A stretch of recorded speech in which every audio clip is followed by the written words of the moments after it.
저는 꿈이 있어 행복한 수키입니다. 오늘 여러분과 이렇게 만나 뵙게 돼서 너무 반갑습니다. 오늘 제가 여러분과 함께 나눌 이야기는 삶의 철학이 왜 중요한가입니다. 먼저 제 이야기를 하면서 시작해 보겠습니다. 저는 결혼하고서도 계속 직장을 다녔다가 출산을 앞두고 다니던 직장을 그만두었습니다. 그때만 해도 아이를 맡기고 직장 생활을 하는 게 쉽지 않아서 집에서 아이를 키우며 쉬는 동안 제가 내 아이를 돌보면서 할 수 있는 일이 무엇이 있을까 깊게 고민해 보면서 찾아보는 중에 맞벌이 부부를 위해서 아이를 맡아주는 놀이방이라고 하는 게 그때 이제 생기기 시작했어요. 그래서 관심을 갖고 또 정보도 수집하고 이렇게 준비를 해서 큰아이가 돌이 되던 날 1991년 4월 28일입니다. 잊지 않고 있는데요. 그날 제가 이제 놀이방을 시작해서 그 이후에 이제 그 법과 제도들이 정비되면서 이제 어린이집을 제가 20년 이상 하게 됐죠. 그리고 이제 그 과정에서 뒤늦게 이제 사회복지를 공부하면서 늘 최선을 다해서 열심히 사는 부모님이 가난에서 벗어나지 못하는 걸 보면서 그 가난한 것이 저희 부모님의 잘못이 아니라 여러 가지 사회 현상들이나 상황들이 우리 부모님을 가난하게 만드는구나 그런 생각을 하게 됐어요. 그래서 국가의 제도나 정책이 국민의 삶에 얼마나 많은 영향을 미치는지 제가 이제 알게 됐죠. 그래서 제도와 정책을 입안하는 그 정치라고 하는 색다른 영역에 제가 이제 관심을 갖게 됐습니다. 2004년에 정치에 참여를 해서 여러 번 낙선을 했죠. 그리고 2014년에 동네 구의원에 당선이 되었습니다. 막상 그 동네 구의원을 해보니까 크게 할 수 있는 일이 없더라고요. 4년 동안의 구의원직을 마치고는 이제 이후에 기초생활수급 대상자 분들을 위해서 지원하는 기관에서 약 5년 정도 일했습니다. 오히려 이때 구의원을 할 때보다 훨씬 더 많은 성과를 낼 수 있었던 것 같아요. 그리고 지금은 이제 장애인 직업재활 시설에서 시설장으로 장애인들과 함께 일하고 있습니다. 이렇게 이제 직업적인 경력으로만 보면 사회적으로 제가 꽤 성공적인 삶을 살고 있다 이렇게 평가를 받을 수 있는데 저 개인적으로는 늘 아쉬운 부분이 있습니다. 그게 이제 다름 아닌 제 삶의 중심이 되는 제 삶의 철학을 너무 늦게 갖게 되었다는 것입니다. 만약 제가 청소년 시기에 제 삶의 그 미래에 대한 깊은 고민이 있거나 또 20대 사회생활을 처음 시작했을 때 제 삶의 철학적인 고민이 있었더라면 20대를 좀 더 알차게 살았을 거고 또 제가 결혼도 어쩌면 지금과는 좀 다른 선택을 할 수도 있지 않았을까 싶어요. 그럼 저는 언제부터 철학적 고민을 하기 시작했을까요? 제 경험으로 보면 철학적 고민이 시작될 때부터 사람이 철이 들기 시작하는 것 같아요. 그래서 그런 고민을 나중에 할수록 우리가 흔히 그 철들자 망령이다 그런 얘기가 있잖아요. 그런 거 보면 저는 그래도 또 그런 40대쯤에 철학적 고민을 하기 시작한 게 저한테는 축복이지 않았나 이런 생각을 합니다. 제가 이제 그 첫 아이하고 8년 차이가 나는 둘째 아이를 낳고 40살쯤이 되어갈 때 이제 제 삶에 그 질문이 생기기 시작했어요. 아 정말 이대로 괜찮은가? 이대로 쭉 살아도 좋은가? 이런 질문을 하기 시작했는데 놀랍게도 답은 별로 만족스럽지 않다. 이대로 쭉 사는 게 좋지 않다. 이런 제 내면의 답이 들리는 것 같았어요. 그러면 내가 정말 아이를 키우면서 어린이집 하면서 정말 열심히 살았는데 근데 왜 내 삶이 만족스럽지 않지? 그리고 뭔가 채워지지 않는 것 같은 이 허전함은 또 뭐지?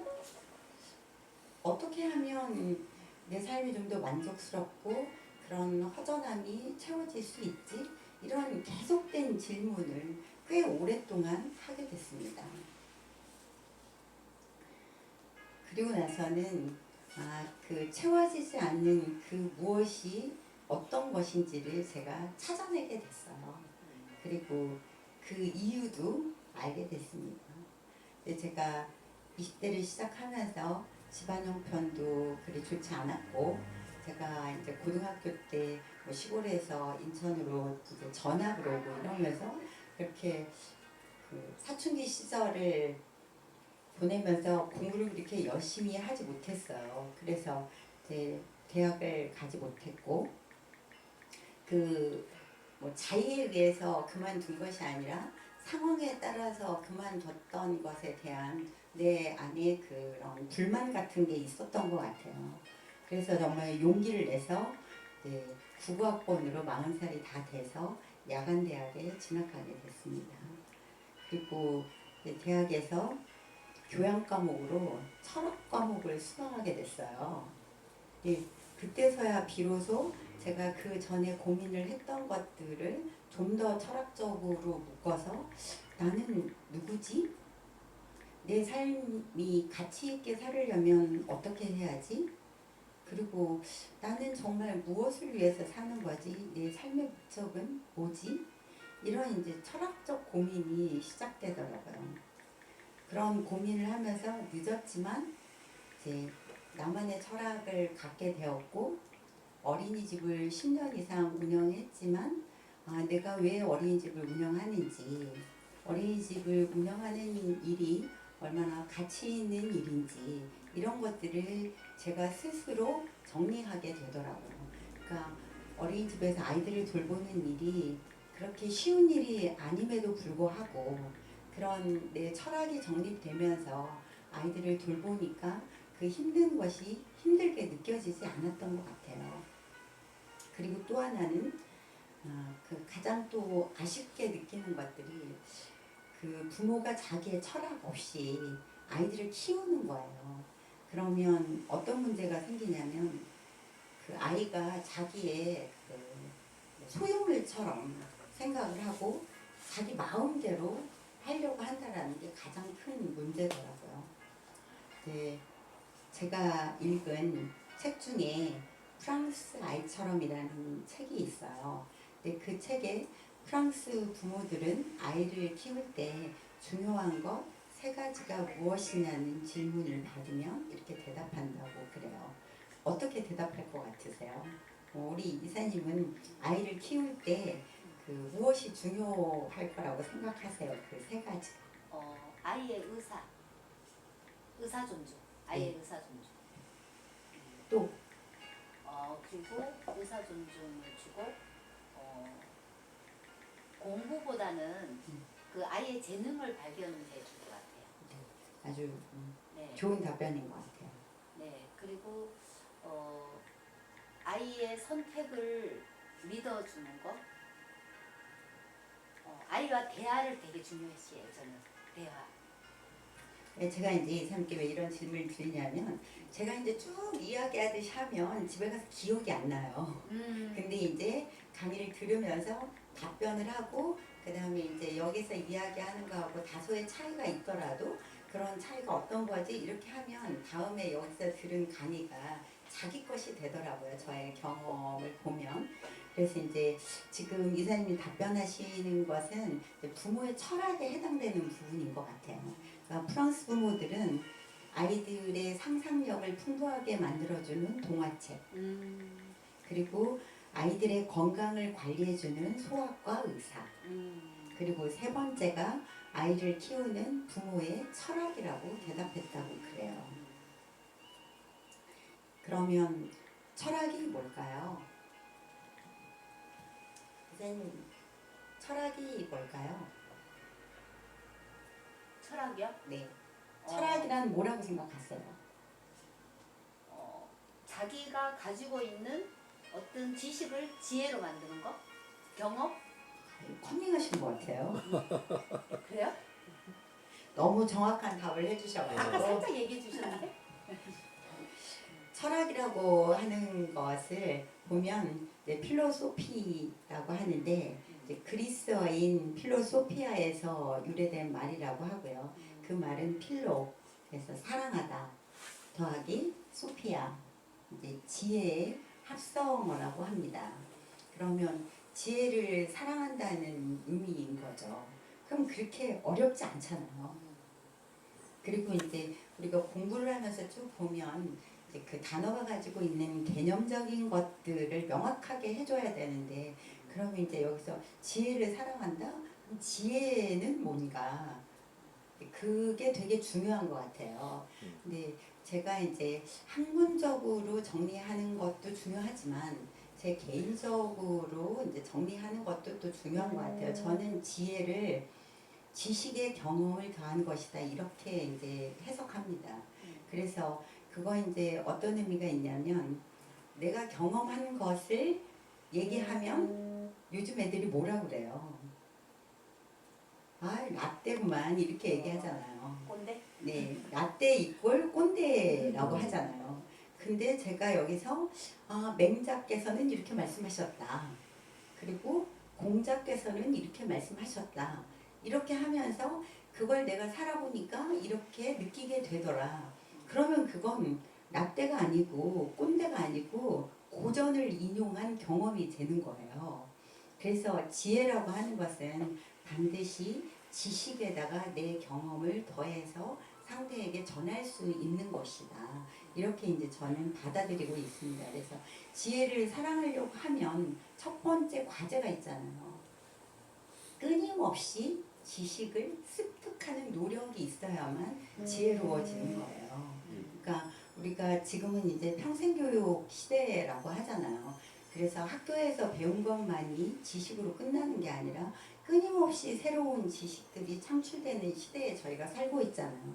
그래서 뭐 나이를 탓하지 않고 자기가 공부하려고 노력하고 새로운 지식을 받아들이려고 노력하고, 그리고 젊은이가 따라오지 못하는 게 있잖아요. 젊은이가 해보지 못한 경험을 우리가 가지고 있잖아요. 그래서 나이 든 사람들에게 더 좋은 것은 젊은이들이 가지고 있는 지식과 그들이 하지 못한 경험을 더한 지혜로울 수가 있는 거죠. 우리가 10대, 20대한테 지혜롭다고 하지는 않잖아요. 그래서 이제 철학이란 그렇게 지혜를 사랑하는 것이다. 이렇게 이제 설명드릴 수 있고, 그리고 또 우리가 철학을 어렵게 생각하는 건 철학이 이제 서양의 학문이기 때문에 철학이란 상당히 어렵다. 그리고 그렇게 쉽게 접근하려고 하지 않는 것 같아요. 이제 뭐 또 요즘 정보 검색을 많이 하니까 정보를 검색해 보면 철학은 자기 자신의 삶의 문제를 탐구하는 사유의 학문이다. 그리고 우주의 근원을 탐구하는 종합적인 학문이다. 이렇게 돼 있습니다. 그리고 이제 우리가 대표적인 철학자 하면 알고 계신 분이 누구신가요? 우리 소크라테스. 내가 박영보 기사님께 여쭤보려고 그랬는데 교수님이 소크라테스라고 대답하시네요. 그렇죠. 서양의 이제 대표적인 철학자는 소크라테스, 플라톤, 아리스토텔레스를 대표 철학자로 되는데, 이제 소크라테스가 한 유명한 말이 있죠. 또 뭐죠? 너 자신을 알라. 바꿔요. 나 자신을 알라. 네, 소크라테스가 한 말 중에 아주 너무나 유명한 말이 있죠. 너 자신을 알라. 근데 그 말은 누구나 다 한 번쯤 들어봤고 또 다른 사람들한테 이야기도 해봤을 거예요. 그러면 그 대표적인 철학자인 소크라테스가 너 자신을 알라고 했는데, 그러면 여기 계신 분들은 자기 자신을 알기 위해서 무엇을 어떻게 하세요? 나 자신을 알기 위해서? 네. NLP를 공부합니다. 그렇죠. 제가 이제 결국 나 자신을 더 깊이 알고 싶어서 선택한 학문이 NLP일 거죠. 나는 누구인지, 내가 어떤 사람인지. 무엇을 하면 좋을지, 또 살다가 어려운 문제에 봉착하게 되면 어떻게 해야 하는지, 이제 여러분은 이거를 누구에게 물어보세요? 저는 저에게 정말 철학이 있으신 게 확실해요. 저도 저 자신에게. 저는 이게 궁금해서 저를 찾아가는데 많은 시간과 많은 비용을 투자했습니다. 그럼요. 나는 누구인가 이게 너무 궁금해서 뭐 그 흔히 학생들 직업진로 할 때 많이 사용하는 MBTI도 해봤고요. 근데 할 때마다 조금씩 다르더라고요. 그래서 내 안에 내가 너무 많은가? 이런 질문을 해보기도 했고요. 그리고 이제 애니어그램도 해봤고, 뭐 트리트먼트도 해봤고, 뭐 테니지먼트도 해봤고, 교류 분석도 해봤고, 저 자신을 아는 데다가 많은 것들을 이렇게 시간을 소비했었는데, 이제 또 혹시 저도 이제 여기 가본 적이 있습니다. 혹시 이럴 때, 정말 일이 잘 안 풀리고 내가 누구인지 막 너무 궁금하고 이럴 때 혹시 철학관에 가보신 적 없으세요? 있죠. 철학관에 가면 뭘 묻나요? 앞으로 나 어떻게 살아요? 아니 그 상담자가 철학관에 오시는 분한테 뭘 물어요? 생년월일 묻죠. 그쵸. 네. 이제 그 철학관에서 봐주는 거는 그 생년월일과 태어난 시간 이걸 물어보고 이제 거기에서 나오는 사주를 기본으로 해서 이제 그 8글자를 가지고 이제 사주 8자를 봐주는 곳이죠. 네. 근데 참 재밌지 않아요? 맞아, 재밌어요. 거기를 왜 철학관이라고 하죠? 사주를 봐주는 곳이라고 안 하고 왜 철학관이라고 할까요? 너를 알려주고 싶어. 너 자신을 알려고 해주고 싶어. 우리가 가서 생년월일은 다 자기만의 고유의 것이잖아요. 그래서 물어보고 그걸 가지고 이제 봐주는 거잖아요. 근데 아까는 이제 우리가 철학을 그 그리스어로 봤잖아요. 근데 지금 이제 철학을 한자로 보면 왜 철학관이라고 했는지가 훨씬 이해가 더 빨리 되실 거예요. 아니면 그냥 이게 말도 없으시고. 네. 철학은 한자로 보면 밝을 철자와 배울 학자예요. 그러면 왜 철학관이라고 했는지 좀 이렇게 그 이해가 되지 않으세요? 이제 뭔가 삶이 잘 풀리지 않아요. 그리고 답답해요. 그래서 이제 철학관에 가면 이제 그 철학관에서 생년월일을 묻고 이제 태어난 시간을 묻고 그래서 이제 사주 팔자를 딱 뽑은 다음에 네가 그렇게 그 뭐 잘 안 풀리는 이유가 이런 거야. 이렇게 설명을 또 해주고 너는 이러이러한 기운을 가지고 태어났어. 그래서 이제 이런 직업군이 너에게 잘 맞는 직업군이야. 이런 이제 설명들을 쭉 해주잖아요. 그렇지 않아요? 그렇죠. 우리 박사님 한 번도 안 가보셨어요? 저는 저 자신을 믿기 때문에 안 그런 놀라우신 분이네요 또. 외계인. 아니 보통은 그 연초에 궁금해서라도 토정 비결 한 번씩 다 보잖아요. 저는 안 봐요. 대단하신 분이시다. 또 새로운 분을 만나게 저희는 됐습니다. 사고가 있어가지고 너무 강해. 그래서 이제 보통은 사람들이 철학관에 가면 그런 그 사주를 봐가지고 쭉 풀이를 해주면 뭔가 일이 잘 안 풀리고 막 그 어두운 터널 안에 있는 것처럼 그렇게 헤맬 때 이렇게 탁 해주면 뭔가 나올 때는 내 잘못이 아닌 것 같고 뭐가 또 잘 될 것 같고 그런 느낌이 들지 않으세요? 그래서 저는 이제 네가 그렇게 그 깜깜한 동굴에 헤매고 있는 것 같을 때 이렇게 좀 앞길을 열어주고 그런 해답을 줘서 아마 철학관이라고 하지 않았나? 이제 그런 생각을 해봤어요. 그럼에도 불구하고 우리 박영국 이사님 말씀하시는 것처럼 저는 철학은 자기 자신의 삶에 자기 자신이 끊임없이 물음표를 던지고 그 대답을 자기 안에서 찾아가는 거라고 생각합니다. 저도. 그래서 나는 누구인지, 내가 왜 태어났는지, 내 삶에서 이루어야 될 것들은 무엇인지 이런 질문을 자기 자신에게 끊임없이 하면서 살다 보면 우리가 누군가 언젠가는 다 한 번은 맞이하게 되는 순간이 있잖아요.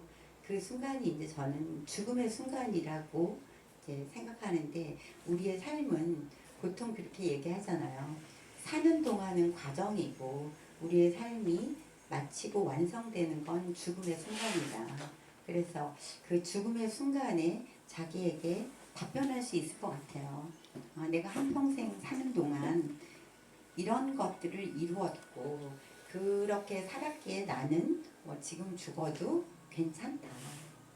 내 삶은 뭐 크게 많은 것들을 남기지는 못했어도 내 삶 자체로 만족하다. 이런 것들을 그 순간에 남기고 자기 삶을 마무리할 수 있을 것 같아요. 그래서 이제 그 피카소는 삶의 의미는 자신의 재능을 발견하는 것이다. 그리고 삶의 목적은 그 발견한 재능을 다른 사람들과 나누는 것이라고 했답니다. 그래서 아마 그 많은 화가들 중에 피카소 모르시는 분은 별로 안 계시잖아요. 미술의 조예가 깊지 않더라도. 그래서 피카소는 화가로서 그 자신의 철학을 확실하게 가지고 있었기 때문에 유명한 화가로 이름을 남길 수 있었던 것 같습니다. 그리고 이제 우리가 삶 속에서 나는 누구인가 라는 질문에 대답을 할 때 어떤 대답을 하세요? 박영복 선생님 어떤 분이세요?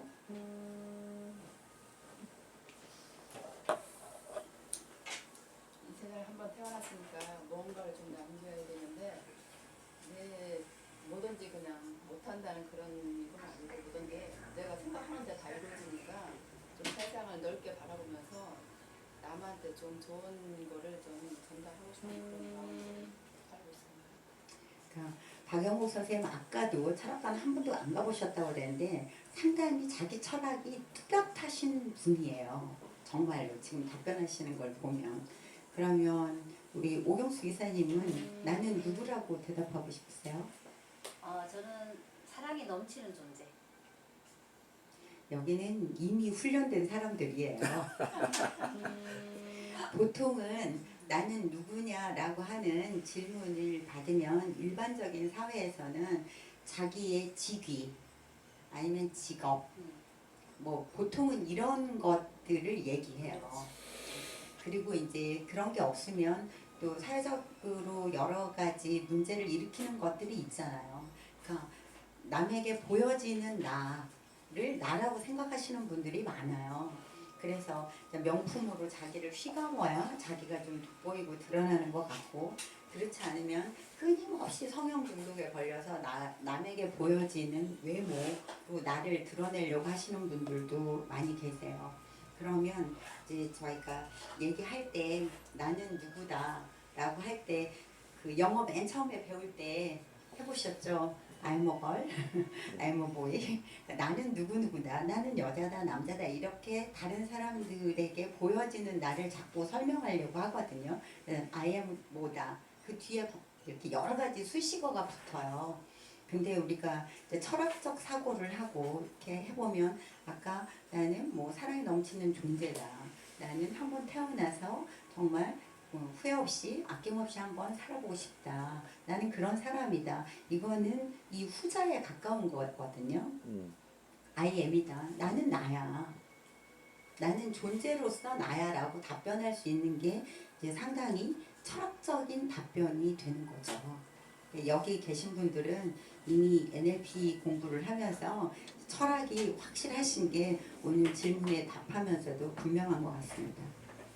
그러면 저렇게 존재 자체로서 I am이라고 대답하시는 분들은 언제 어디서 내가 무엇을 하더라도 그 의미를 깨닫고 하시기 때문에 사회적으로 보는 직업의 귀천 그리고 빈부의 차이 그리고 명예나 권력 이런 것들이 다 부질없다라는 거를 이미 다 알고 계시는 거예요. 근데 사실 사회에 나가면 이런 것들 때문에 꽤 지위가 있으신 분들도 명예가 있으신 분들도 이미 뭐 가진 것들이 차고도 넘치시는 분들도 이런 싸움을 계속 하시는 거를 우리가 보게 되잖아요. 그래서 저는 자기 삶에 만족하게 하려고 하면 그런 철학이 있어야 된다 이런 주장을 이제 하는 거죠. 그래서 아까 소크라테스가 말했던 너 자신을 알라. 이거는 철학은 바로 자기 자신을 알아가는 것이다를 한마디로 딱 그 얘기하고 그 다음에 소크라테스가 한 말 중에 또 아주 유명한 말이 있습니다. 너 자신을 알라는 말 이외에. 안법도 법이다. 네, 그렇게 하면서 이제 사형장에서 죽으면서 했던 얘기가 나는 아무것도 모른다. 그러나 나는 적어도 내가 모른다는 것 자체를 알고 있다. 근데 우리가 자기가 뭘 모르는지를 아는 게 아는 것보다 더 어려운 것 같아요. 그래서 이제 그 도서관에 가면 책들이 많이 있잖아요.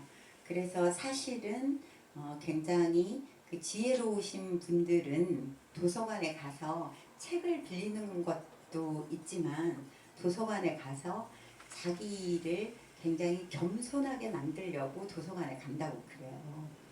도서관에 가면 엄청나게 많은 책들이 다양한 분야에 있잖아요. 그러면 그 중에서 내가 몇 권이나 읽었나. 그걸 보면 내가 알고 있는 지식이라고 하는 것은 이 커다란 창고 안에 한 챕터도 안 되고 정말 그 도서관에 많은 책들의 분류 중에 한 줄이 채 안 되는 거예요. 근데 우리가 많이 배웠다고 많이 안다고 사회에 나가서 얼마나 아는 척을 많이 해요. 그래서 도서관에 가면 내가 모르는 것이 이렇게나 많이 있구나.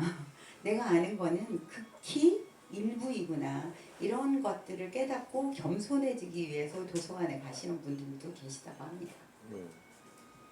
그러니까 그 자기 자신을 알아가는 것 그리고 그런 과정을 통해서 자신의 존재, 그 존재로서의 그 존엄성 이런 것들을 우리가 알게 되면 세상에 어떤 누구도 나보다 못한 사람은 없는 것이죠.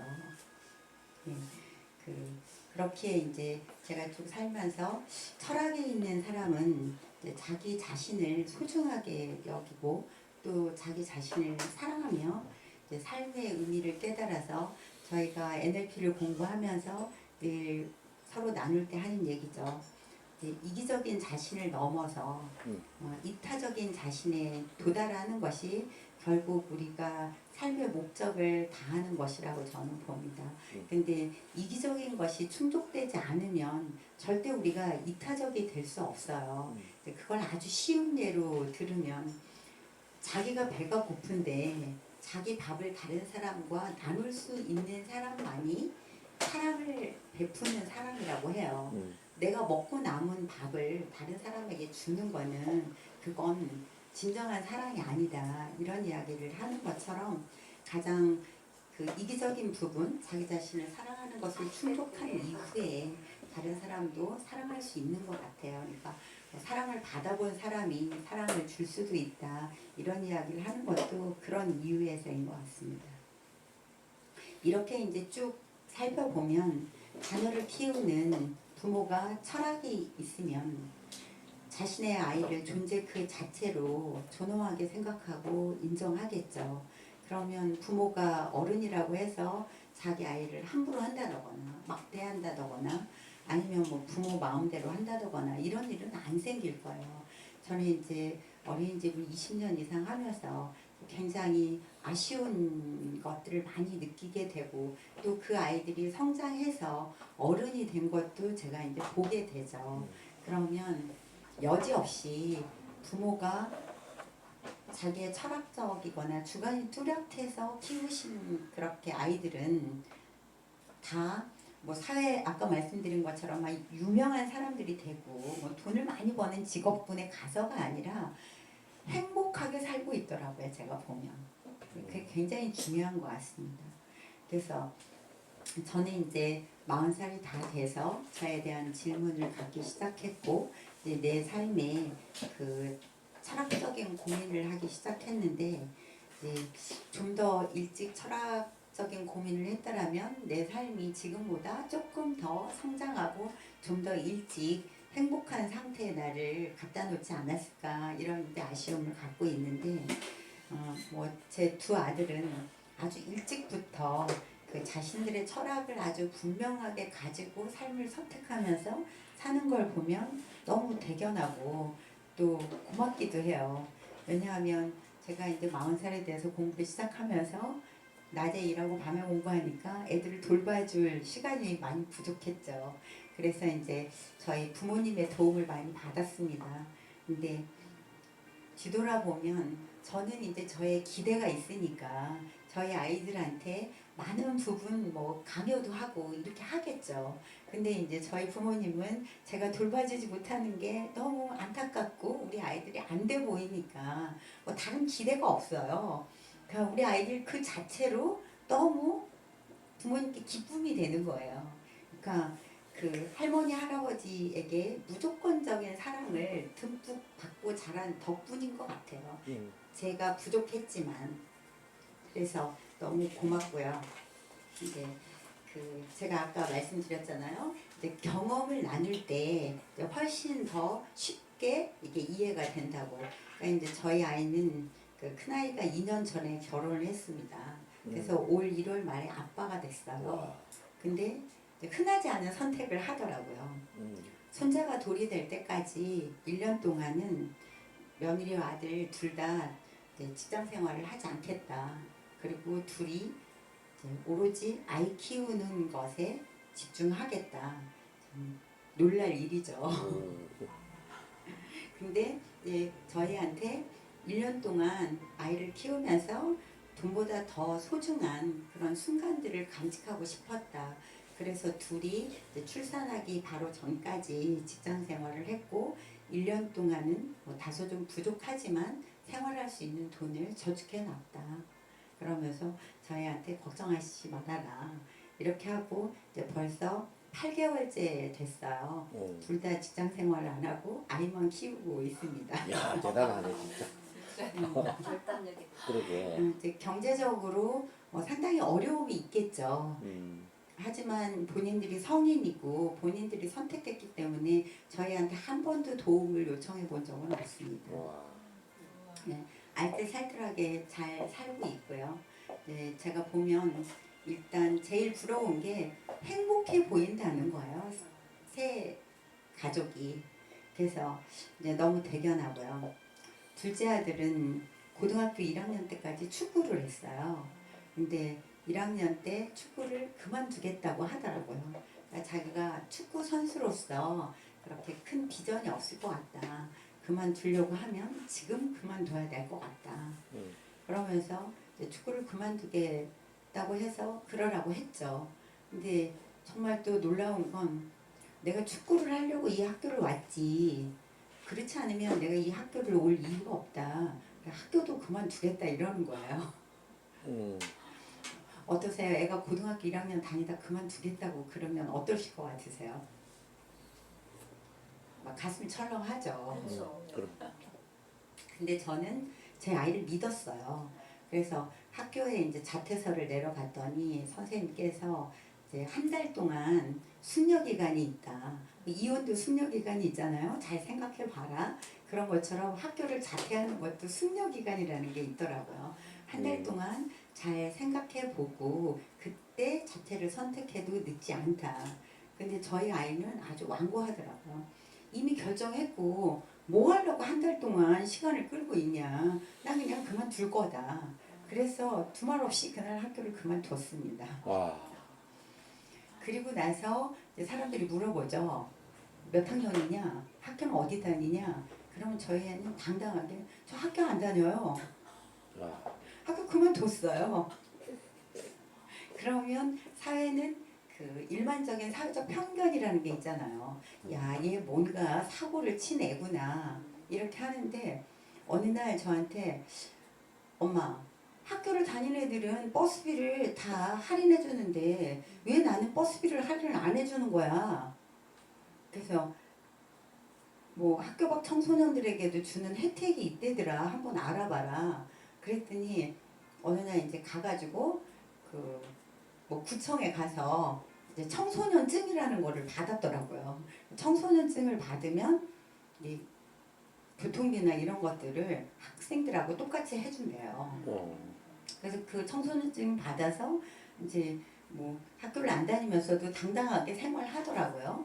그리고 이제 검정고시를 봐서 대학 입학 자격을 얻었습니다. 그리고 이제 대학을 입학했죠. 네. 그리고 이제 지금은 그 봉사활동을 하면서 이제 사역 준비를 하고 있어요. 그래서 이제 장애우 친구들하고 함께 그 장애우 사역을 하고 있습니다. 근데 제가 이렇게 보니까 자신의 삶의 목적이 무엇인지 분명하게 깨달았고 자신의 삶에서 어떤 것들이 중요한지 우선순위를 엄마인 제가 정하는 게 아니라 본인들이 스스로 정한 거잖아요. 그렇기 때문에 어렵고 힘든 일들이 있더라도 그거를 뭐 부모를 탓하지 않고 다른 사람들을 원망하지 않고 본인들이 책임지려고 노력하더라고요. 그리고 이제 그 둘째 아이처럼 운동을 하다가 그만둔 건 어떻게 보면 실패와 좌절이 굉장히 클 수 있잖아요. 그럼에도 불구하고 나는 뭐 이걸 내가 선택했고 이게 아니면 다른 거를 할 수 있겠지. 그런 자기 자신에 대한 신뢰 그리고 괜찮아 이런 위로 그리고 또 다른 것을 선택할 수 있는 용기 이런 것들을 자기의 내면 안에서 스스로 찾아가더라고요 보니까. 네. 그래서 언제 어디서 무엇을 하더라도 이렇게 당당하고 행복하게 살 수 있는 것 같아요.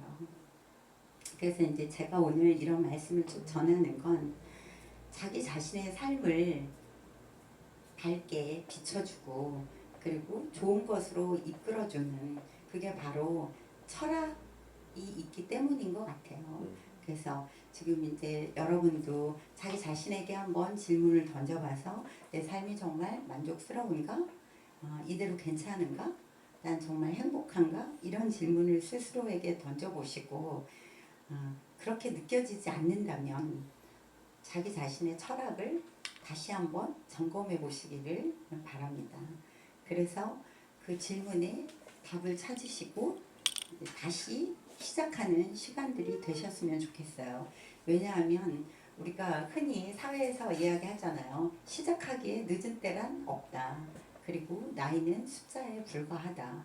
이런 이야기를 저는 이제 40에 제 삶의 철학을 찾아가면서 공부를 시작했고 그리고 이제 뭐 60이 넘어서 이제 정년퇴직을 앞두고 있는 나이에도 제가 NLP를 다시 공부하게 됐고 그 공부를 통해서 내가 그동안에 가진 경험 그리고 그 경험에 더한 지식 그런 것들을 날마다 채워가면서 다른 사람들과 함께 나눌 수 있는 것 아까 그 피카소가 얘기했던 것처럼 자신의 재능을 찾는 것 그리고 그 재능을 다른 사람들과 함께 나누는 것 이게 자기 자신의 삶의 목적이 돼야 된다 이렇게 얘기했는데 저는 이제 뭐 늦게 시작했지만 지금도 그런 길을 가고 있어서 아까 처음에 시작할 때 말씀드린 것처럼 저는 꿈이 있어서 행복한 스키입니다.